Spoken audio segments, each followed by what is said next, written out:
Trump has issued the first veto of his presidency. It came just one day after the Republican-controlled Senate delivered an embarrassing rebuke of this president on his signature issue, passing a resolution they did to terminate his national emergency declaration at the southern border.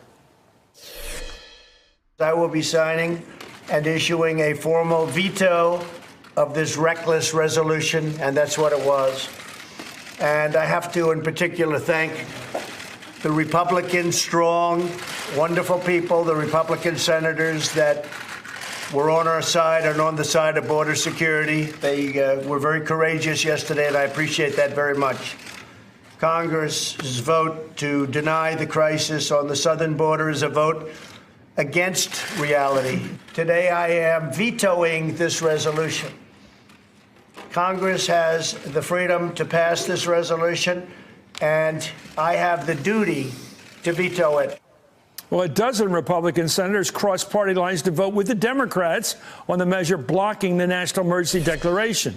The New York Times reports the president may have found Congress's breaking point here, noting the mere act of defying Mr. Trump foreshadows potential new difficulty for the president as he seeks to push his agenda through a Democrat-controlled House and a less pliant Republican-controlled Senate.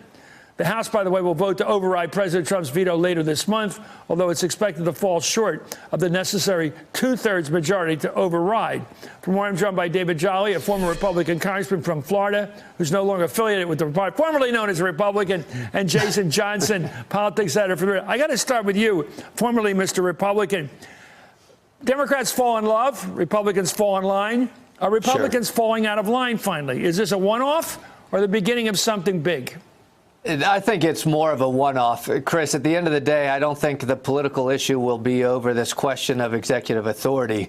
Much like during the immigration debates over President Obama's executive orders, at the end of the day, your voters in 2020 want to know where you are on policy. And I think a lot of these Republicans that may have stepped out of line, if you will still be running on Donald Trump's border security agenda, still on building the wall. I think the bigger issue here, the bigger vulnerability for the president himself, is today writes into law under his signature with this veto that, in fact, he lied to his supporters and the American people about Mexico paying for it. I think that's the message that hits the president where it hurts. This debate over executive authority, while historically exceedingly important, is not likely to be a political issue in 2020. Can I challenge you on that? Do you think any voter, knowing that there's nationalism, we call it patriotism on our side of the border, we call it nationalism on their side, that any voter honestly thinks that the Mexican government would survive a day if they built a giant wall keeping their people in the way that the East Germans and the Russians did back in the Cold War? Build a wall to keep your people from leaving the country. What, you really think Republican voters are that dumb that they believe such a thing? I think Trump has cultivated, listen, I think Trump has cultivated such loyalists. He has defined the issue for the voters, and the voters have accepted it. And at the end of the day, look, if the president's running on border security and Democrats or soft Republicans are saying we're not there with the president on border security, I don't know who wins that debate in 2020, to be honest, Chris. But I'm going to go back to my point and rub it in a little bit. You got elected by Republicans for a while there, and you think they're as soft-headed, as naive, to buy that another country will accept our majesty, the Goliath of the North, and bow to us and say, oh, yes, master, we will build a wall and pay for it so that you'll be happy that none of our people get into your country. That's insane.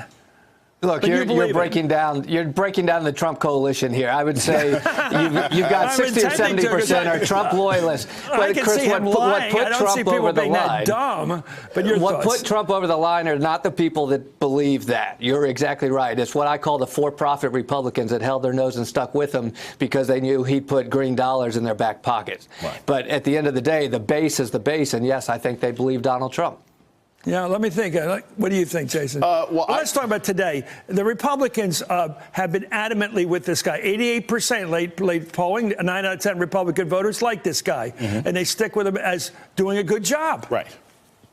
Look, the Republican base is going to stick with him because their explanation for everything, whenever Trump fails policy-wise, it's always Congress's fault. They believe in him. They believe in his principles. They just think that he's surrounded by a bunch of weaklings who aren't as committed to his agenda. What I see with this, it's not just that this is a one-off. If you think of the main principles of the Trump campaign in 2016, it was getting rid of Obamacare and building that wall. He's failed twice. These are the two biggest things that he promised. He failed to get rid of Obamacare when he had a complete control of the House and the Senate. Now he can't get the wall done. I'm a little more romantic than either of you. Let me just try this by you, Jason, first. I grew up with watching boxing every Friday night. We loved boxing. It was always Marciano, and it was everybody. Sugar Ray Robinson, it was everybody. And then it was, of course, our hero came along, Muhammad Ali. But to get to Muhammad Ali, he had to beat a guy who was unbeatable. Yes. Sonny Liston. Yes. No, but prisoner, frightening guy. People, it's like Mr. T imagery. Absolutely frightening guy. Nobody can beat him until he couldn't beat anybody. Right. There's going to be a point where Trump can't win anymore.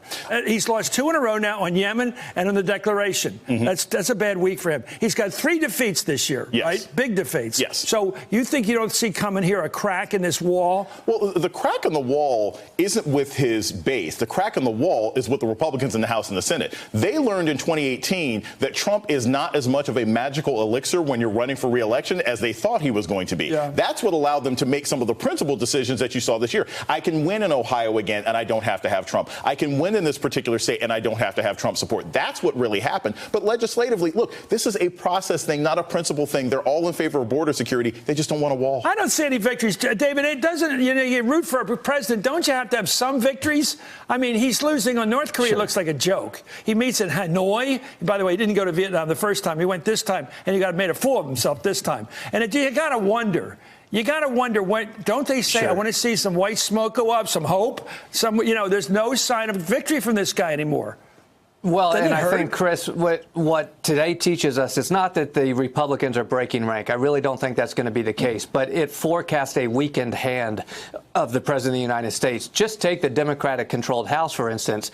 Any of the president's legislative success now has to happen with the blessing of Nancy Pelosi and House Democrats. How likely is it that the president will be able to point to any success between now and next November working with Capitol Hill? I think the answer to that's going to be no. The president could reach next November in a very weakened state. I think that's the lesson. Well, from the goose eggs, as we say in sports, add up, my friends. They add up. That's right. And at some point, you become a loser.